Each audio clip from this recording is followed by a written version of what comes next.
Iran చేసిన ఒక్క దాడి అనేక అనుమానాలను కలిగిస్తోంది.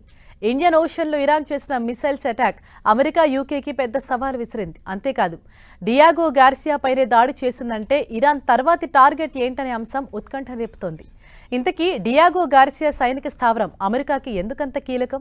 Watch the story. Gulf war మరింతగా విస్తరిస్తుందా? హిందూ సముద్రం వైపు దూసుకొచ్చిన క్షిపణులు చెప్తోంది ఇదే. డియాగో గార్సియాపై దాడితో ఉలిక్కిపడిన అమెరికా, ఆ దాడి మేం చేయలేదంటోన్న ఇరాన్ చేసిన మీడియం రేంజ్ బాలిస్టిక్ మిజైల్ దాడితో పశ్చిమాసియాలోని యుద్ధం హిందూ మహాసముద్రానికి విస్తరించినట్లయింది.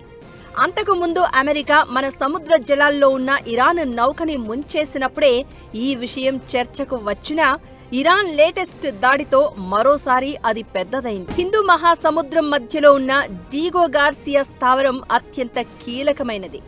అక్కడ అమెరికాకు చెందిన ప్రతిష్టాత్మక B-2 బాంబర్లు సహా అత్యాధునిక మిలిటరీ రక్షణ వ్యవస్థలు ఉన్నాయి.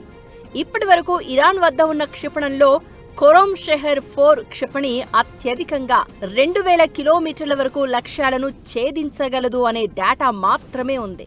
అవి మొత్తం పశ్చిమాసియాతో పాటు తూర్పు యూరోప్లోని కొన్ని దేశాల వరకు చేరుకోగలవు అని అంచనా.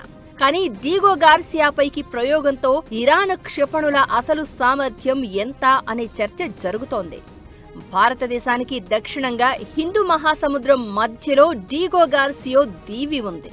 ఇది చాగోస్ ఐలాండ్స్ లో ఓ భాగం. ఇది ఇరాన్ నుంచి సుమారు 4000 కిలోమీటర్ల దూరంలో ఉంటుంది. అయితే ఇరాన్ మాత్రం కొత్త వాదనని తీసుకొచ్చింది.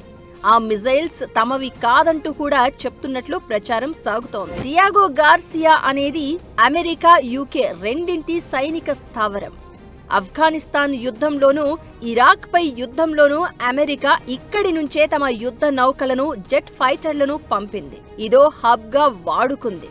ఈ ఐలాండ్ ని చాలా కాలంగా లండన్ ఆధ్వర్యంలో నిర్వహించబడుతూ ఉండగా మారిషస్ కూడా ఈ దీవి తమదే అని వాదిస్తూ ఉంటుంది. రెండు దేశాల మధ్య తగాదా కూడా నడిచింది. 1968లో మారిషస్ బ్రిటన్ నుంచి స్వతంత్ర దేశంగా విడిపోగా మారిషస్ చాగోస్ దీవులపై తమ వాదన నుంచి వెనక్కి తగ్గింది. అమెరికా తన సైనిక స్థావరాన్ని 99 ఏళ్ల పాటు డియాగో గార్సియాలో ఏర్పాటు చేసుకునేందుకు అంగీకరించింది.